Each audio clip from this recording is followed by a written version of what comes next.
tidak terjadi miskonsepsi atau miskomunikasi. Saya dengar-dengar ada matahari kembar itu tentang PGRI di Kabupaten Sumeneb. Mungkin waktu kepengurusan Pak Tomo ya. Jadi matahari kembar di Kabupaten Sumeneb, saya tidak tahu itu apa memang ada atau tidak. Coba berikan penjelasan baik secara de facto maupun secara de jure-nya Pak Tomo. Ya, sebenarnya ujung tombaknya ada di cabang, di kecamatan-kecamatan. Jadi kalau ada seorang guru belum mempunyai NPA, nomor pokok anggota, ya, dan nanti bisa diterbitkan KTA misalnya, itu mengisi registrasi online dulu lewat aplikasi KTA digital itu. Nah, kenapa harus diverifikasi? Untuk memastikan benar enggak dia guru tersebut bertugas di unit kerja tertentu, di sekolah tertentu. Apa yang menjadi tantangan krusial di tubuh para guru saat ini? Kemudian sebagai contoh adanya guru yang tersangkut dengan hukum dalam menjalankan tugas profesinya. Upaya apa yang dilakukan oleh PGRI sebenarnya? Ketika mungkin ikut kongres barusan ya, apa yang sudah dilakukan oleh PGRI? Ya.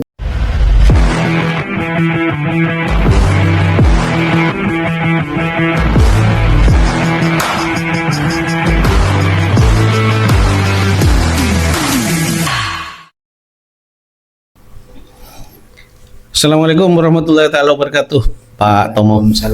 Selamat datang di podcast saya. Saya sebenarnya dengar-dengar Pak Citomo itu baru dari Jakarta. Apa yang dilakukan Pak Citomo sebetulnya ke Jakarta itu? Oh iya, terima kasih ini diberi kesempatan hadir di studio yang apa jalan-jalan, apa rekreasi? Sebenarnya ke Jakarta itu dalam rangka melaksanakan amanat anggaran dasar anggaran rumah tangga PGRI karena setelah kongres pada tanggal 1 sampai 3 Maret 2024 kebetulan ditetapkannya Profesor Dr. Unifa Rusidi MPD kembali sebagai Ketua Umum PGRI, maka di tahun 2025 itu harus melaksanakan konferensi kerja nasional yang pertama. Sehingga saya sendiri datang ke sana itu dalam rangka mengikuti konferensi kerja nasional yang pertama yang kebetulan diikuti 1.300-an pengurus seluruh Indonesia dari 38 provinsi. Artinya secara de jure dan de facto selaku ketua umum itu profesor. Oh iya, tetap dikenal dengan Bunda Uni ya. Profesor Dr. Unifa Rusidi MPD. Iya. Nah, ya. Iya. Oh jadi saya ke Jakarta, saya pikir rekreasi ataupun mungkin juga jalan-jalan ya. Nah, sobat pendidikan, kalau tadi disebut tentang masalah jadi Pak Citomo ini adalah ke Jakarta dalam rangka mengikuti konferensi ya Pak Tomo ya. Konferensi kerja nasional di Jakarta. Jadi atas nama PGRI Provinsi Jawa Timur. Jadi sebenarnya begini sobat pendidikan, PGRI ini adalah salah satu organisasi profesi yang mewadai para guru di Indonesia, dan organisasi ini terstruktur mulai dari tingkat pusat sampai dengan tingkat kecamatan atau cabang, di mana PGRI itu memang sangat tua sekali usianya. Ini PGRI didirikan pada tanggal 25 November 1945 berkenaan dengan Hari Guru Nasional ya. Betul Pak. Dengan tujuan untuk memperjuangkan hak dan kesejahteraan guru serta meningkatkan kualitas pendidikan di Indonesia. Dan organisasi ini juga berperan sebagai wadah untuk meningkatkan profesionalisme guru melalui berbagai program pelatihan, pendidikan maupun dengan advokasi. Jadi Pak Citomo ini adalah jabatannya sekarang adalah sebagai Wakil Sekretaris Umum PGRI Jawa Timur periode 2024 sampai dengan 2029. Jadi sebelumnya memang sebagai Sekretaris PGRI Kabupaten Sumeneb. Bagaimana kabar hari ini Pak Citomo? Sebelumnya sebenarnya juga saya tidak instan ya, karena berkarir di guru itu saya sejak tahun 87. Guru pertama di mana? Guru pertama di Kecamatan Malak Perbatasan Sumeneb Pamekasan, SMP Negeri 1 Pasongsongan, yang saat itu belum ada nomenklatur satunya, cukup SMP Negeri Pasongsongan. Itu sejak tahun 87 sudah di sana. Setelah itu baru mutasi ke setelah 9 tahun di sana, ya lumayan juga 9 tahun baru mutasi ke kota di SMP Negeri 1 Sumeneb ini sebagai English teacher. Ya, kebetulan saya background pendidikan bahasa Inggris, sehingga ya mesti tugasnya mengajar bahasa Inggris. Setelah itu Setelah dari 9 guru tahun di SMP 1, baru saat itu ada PSTP ya. penilaian seleksi tenaga potensial. Tenaga potensial calon kepala sekolah. Saya ikut ya pada tahun 2023 ya. Setelah itu tahun 2024-nya diberi tugas tambahan kepala sekolah. Guru yang diberi tugas tambahan. Guru yang diberi tugas tambahan kepala sekolah di SMP Negeri 1 di pulau ini. Pulau. Sebenarnya pulau. Iya. Tapi ya apa ya namanya pulau juga, setengah jam lah dengan perahu. Setelah itu mutasi lagi pada Januari 2007 ke SMP Negeri 2 Kalianget di pelabuhan ini. Ya, pelabuhan terkenal ya, Kalianget di Sumeneb. Jadi di sana sekitar 5 tahun, tahun 2012 mutasi kembali. Oh ya, sebelumnya sempat merangkap. Merangkap dulu dengan SMP 1 SMP 2 Kalianget ya, sebagai PLT karena kepala sekolahnya saya itu sudah purna tugas, belum ada pengganti sehingga saya merangkap. Namun setelah 5 tahun ya, setelah pada tahun 2012 ditetapkan sebagai kepala sekolah definitif di SMP Negeri 1 Sumeneb. Malah pernah merangkap lagi, sering merangkap ini. Nah setelah saya di SMP Negeri 1 Kalianget, kepala SMP Negeri 1 Talangu itu juga pulau nyebrang ya, di Kalianget itu 15 menit ya 15 menit ya, selat lah, semacam selat itu merangkap lagi karena kepala sekolah yang SMP Negeri Talangu itu purna tugas juga, belum ada pengganti. Jadi saya merangkap. Sampai saat itu saya digojologi sama teman-teman, wah ini kok kepala sekolah jurusan merangkap. Spesialisasi merangkap. Ya, kemudian juga sempat jadi pengurus MKKS ya, sebagai sekretaris MKKS SMP ya, Negeri Kabupaten SMP Negeri Kabupaten Sumeneb. Ya, pernah juga saat itu saya masih ingat mewakili Jawa Timur pada Asosiasi Kepala Sekolah Indonesia di Banten saat itu. Nah setelah itu kalau di PGRI-nya memang baru 2 periode ya di Kabupaten Sumeneb ini. Jadi pada periode pertama sampai tahun 2020 ya, 2019 ya, itu sebagai wakil sekretaris di kabupaten ya, kebetulan masuk sebagai pengganti antar waktu di PLW. Namun setelah konvensi kabupaten pada tahun 2020 ya sampai 2025 ini terpilih di struktur sekretarisnya. Iya di kabupaten ya. Jadi memang berkecimpung di organisasi. Kalau guru itu merupakan sebuah kompetensi sosial. Ya. Jadi tidak hanya pedagogik, tidak hanya kepribadian. Sebab kalau seseorang walaupun pinter tapi lemah dalam kompetensi sosialnya, maka juga attitude-nya kurang baik ya. Nah itu Pak Citomo, jadi Pak Citomo ini sudah berkarir sebagai pengurus PGRI Kabupaten Sumeneb yang sekarang itu sudah ke provinsi. Tapi begini Pak, biar tidak terjadi miskonsepsi atau miskomunikasi, saya dengar-dengar ada matahari kembar itu tentang PGRI di Kabupaten Sumeneb. Mungkin waktu kepengurusan Pak Tomo ya. Jadi matahari kembar di Kabupaten Sumeneb, saya tidak tahu itu apa memang ada atau tidak. Coba berikan penjelasan baik secara de facto maupun secara de jure-nya Pak Tomo. Baik, ini terutama bagi teman-teman guru junior, ya mungkin juga para honorer yang ada di Kabupaten Sumeneb atau bahkan di Jawa Timur, ya perlu tahu ini sejarahnya karena bagaimanapun PGRI itu adalah organisasi resmi profesi guru yang didirikan pada tanggal 25 November. Bahkan dengan Kepres nomor 78 tahun 1994 ditetapkan hari lahir PGRI itu sebagai Hari Guru Nasional. Berarti bersamaan dengan HGN. Betul. Hari Guru Nasional. HGN itu ditetapkan oleh Presiden melalui Kepres 7894 itu sebagai penghargaan dan apresiasi kepada guru yang telah banyak berperan berjimpung dalam rangka mencerdaskan anak bangsa. Ya. Jadi sebenarnya HGN tidak identik dengan PGRI, hanya saja bersamaan. Peringatannya bersamaan. Diambil hari lahir PGRI.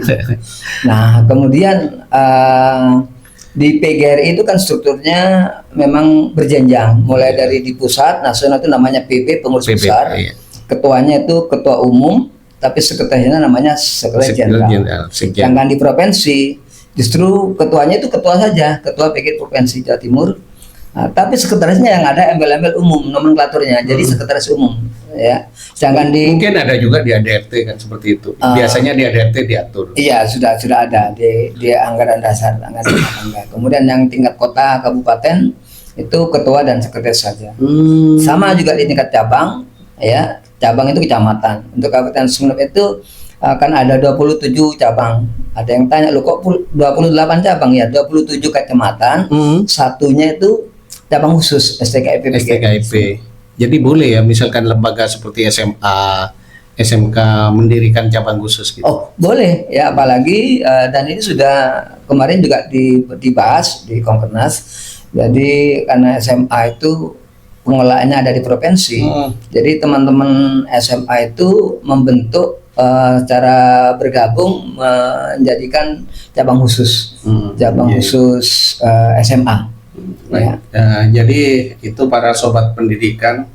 Jadi keberadaan PGRI itu kan tidak ada di mana-mana, itu istilahnya ada matahari kembar atau mungkin matahari tiga. Jadi tetap kalau ibaratnya itu adalah sebuah mobil, supirnya itu tetap satu. Sebab kalau supirnya lebih dari satu, bisa saja cara berjalannya itu tidak sesuai dengan harapan. Yang satunya ke barat, yang satunya ke timur, yang satunya ke selatan. Itu yang akan kita khawatirkan.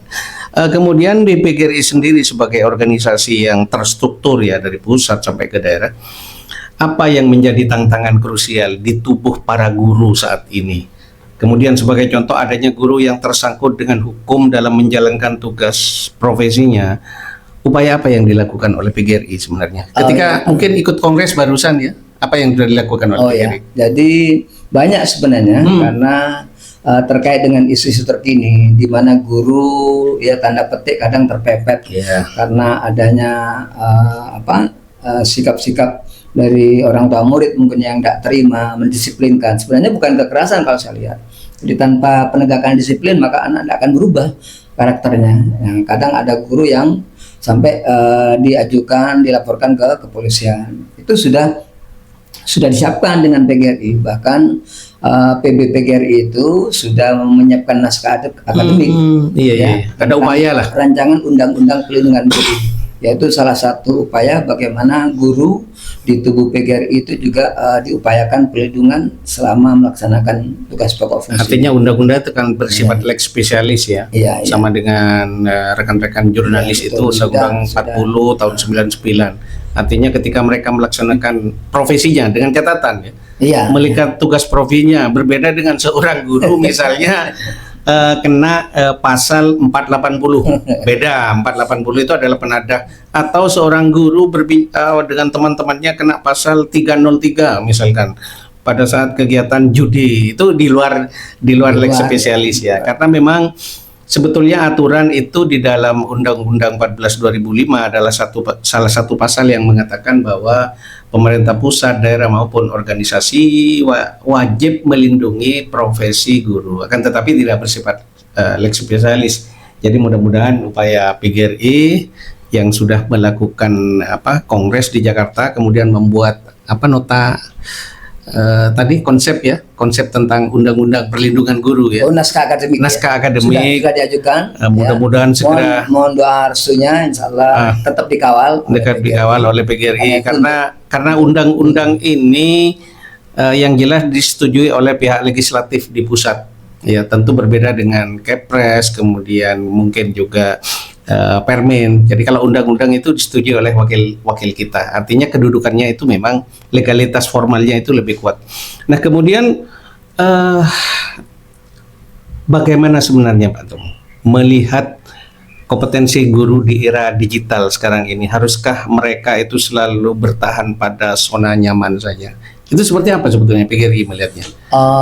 Di tubuh PGRI sendiri ya mungkin adalah satu-satunya organisasi profesi guru yang lengkap ya. Dari struktur kepengurusannya mulai dari pusat sampai ke daerah ya, ada 38 provinsi seluruh Indonesia ya. Dengan yang baru sudah masuk semua kemarin juga hadir ya, 38 provinsi itu di Komkernas, bahkan 500 lebih ya, 504 atau berapa itu kota kabupaten seluruh Indonesia ya. Di strukturnya juga sudah lengkap. Nah sehingga juga tentang upaya dari PGRI sendiri, tentu sudah ada program di struktur PGRI itu sendiri. Ada selain pengurus ya, pengurus harian, ada pengurus PGRI, ada juga perangkat kelengkapan organisasi. Itu macam-macam itu isinya. Jadi ada yang namanya APKS, Asosiasi Profesi Keahlian Sejenis, ya ada juga PACLCC, ya PGRI Smart Learning Character Center. Itu yang berkiprah bagaimana memberdayakan guru-guru untuk melek digital dengan pelatihan-pelatihan, workshop-workshop. Jadi bagaimanapun guru pasti dibangunkan untuk tidak berada di zona nyaman. Ya. Walaupun sudah usianya, iya, walaupun usianya hampir pensiun atau apapun, karena kita juga harus beradaptasi dengan kemajuan zaman. Di mana anak profesionalisme ya pada akhirnya. Kan PGRI juga organisasi profesi, ketenaga kerjaan dan organisasi perjuangan. Jadi ada 3 komponen yang dirangkul oleh PGRI. Ya. Sementara kan kompetensi guru kan begini Pak Citomo. Jadi yang kita kenal itu ada kompetensi pedagogik. Jadi kompetensi pedagogik ini adalah kemampuan seorang guru, misalkan guru itu mengajarnya bagus, Betul. paham dengan modul ajarnya, ataupun administrasi atau masih yang lain. Kemudian yang kedua itu adalah kompetensi sosial yang saya sebutkan tadi. Kadang-kadang ada orang pintar tetapi attitude-nya itu lemah. Jadi misalkan ke orang selalu curiga, kemudian selalu orang itu terkadang hanya diukur pada dirinya. Itu kompetensi sosial. Kemudian sulit untuk bergabung pada kondisi, kalau di rumah itu kepada lingkungannya, kalau di dalam kerja, tempat kerjanya itu di MGMP-nya misalnya seperti itu. Lalu kompetensi kepribadian ini perlu juga diperhatikan oleh guru, walaupun saat ini era digital ya. Jadi misalkan ketika kita bertamu ngomong-ngomong seperti ini, satunya bermain HP. Ini secara adab di Sumeneb kok kurang bagus sekarang orang ketimuran gitu loh. Sehingga HP ini ya harus diletakkan dulu lah. Ya, itu adalah kemudian yang terakhir itu adalah kompetensi profesional seperti Pak Tomo tadi katakan. Jadi walaupun sudah usianya tua, jangan selalu berpikir pada zona nyaman saja, tetapi bagaimana saat ini melihat perkembangan kemajuan dan teknologi.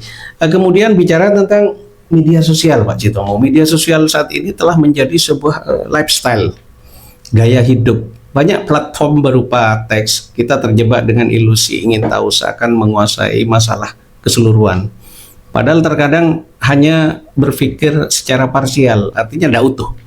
Nah, di tengah era algoritma ini kita dituntut untuk berpikir narasi yang positif. Seperti apa guru harus menyikapinya? Saat ini guru kemudian dengan adanya di mana-mana gadget istilahnya itu sebagai gaya hidup, seperti apa kira-kira?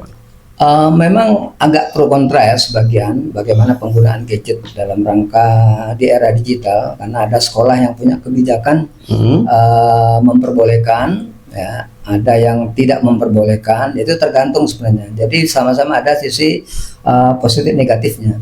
Tapi saya sendiri ya selaku pengajar bahasa Inggris di SMP Negeri 1 Sumeneb, itu pada kegiatan tertentu malah saya perintahkan anak-anak itu untuk menggunakan gadget, sekaligus juga memanfaatkan aplikasi digital yang ada. Misalnya tentang ChatGPT dari artificial intelligence itu sangat penting. Sehingga anak-anak saya beri kebebasan, misalnya silakan bertanya di situ, tapi dipresentasikan, bukan hanya Gemini. Iya. Kalau dulu zaman kita kan generasi X ya, generasi Z.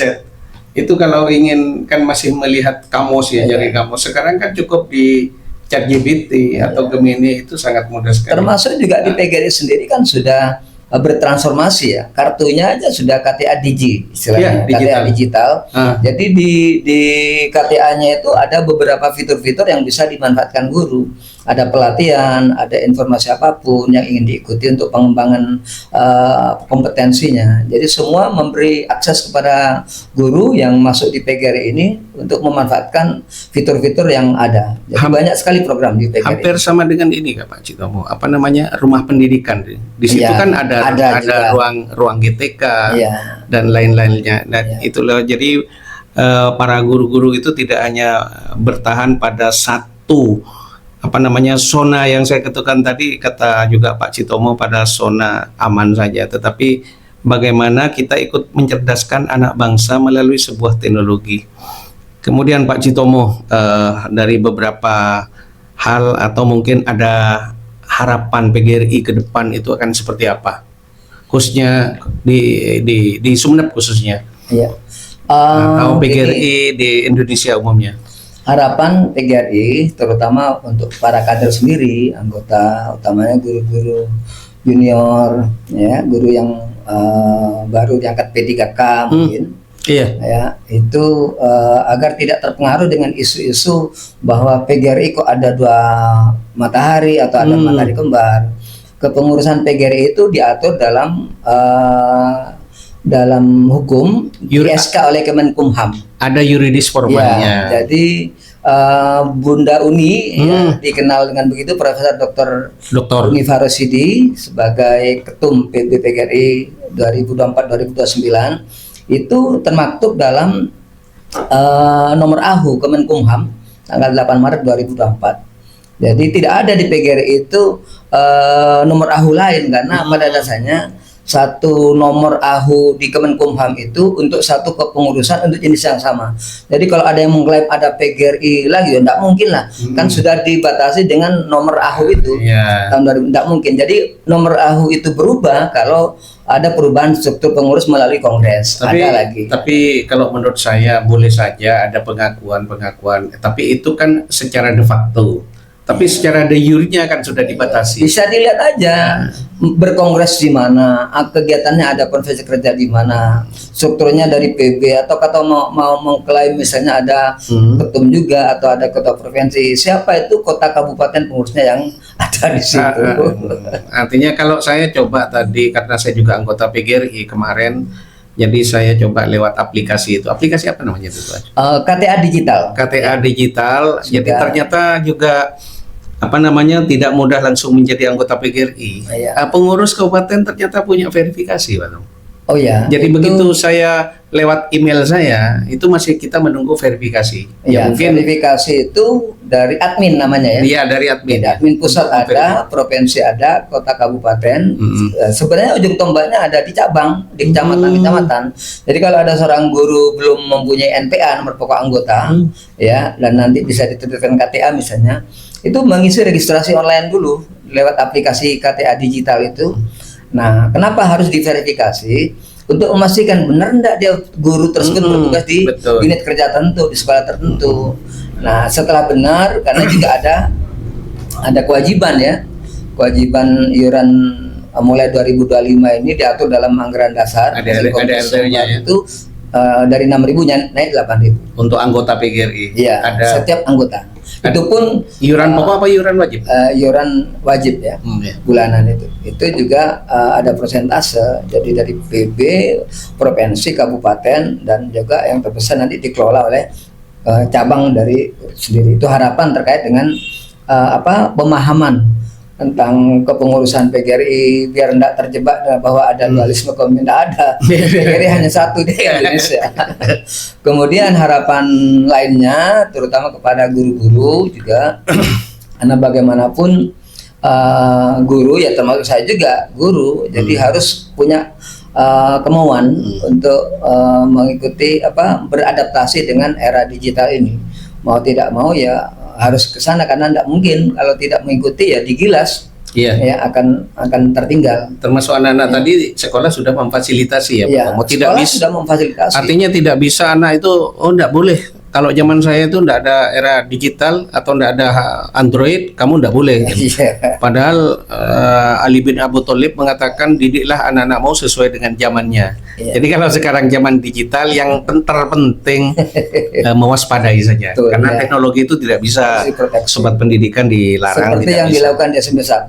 Tiap ujian kan berbasis digital, jadi tidak berbasis kertas lagi ujian semester, ya, ujian sumatif itu sudah. Jadi lebih cepat memang. Nah itu yang bisa dinikmati. Tidak bersifat ya, paper, tidak terlalu lama, hasilnya bisa diketahui sama juga. Mungkin demikian para pemirsa tentang sekilas PGRI, yang intinya bahwa secara keorganisasian PGRI itu yang diakui dan sah itu memang ada legalitas formalnya, baik secara de jure maupun secara de facto. Dan PGRI itu tidak hanya menjadi wadah bagi para guru untuk bersatu, melainkan juga menjadi garda terdepan dalam menghadirkan solusi bagi tantangan yang dihadapi dunia pendidikan Indonesia. Nah, tentu melalui dedikasi dan kerja kerasnya, PGRI terus memberikan dampak positif bagi perkembangan generasi penerus bangsa.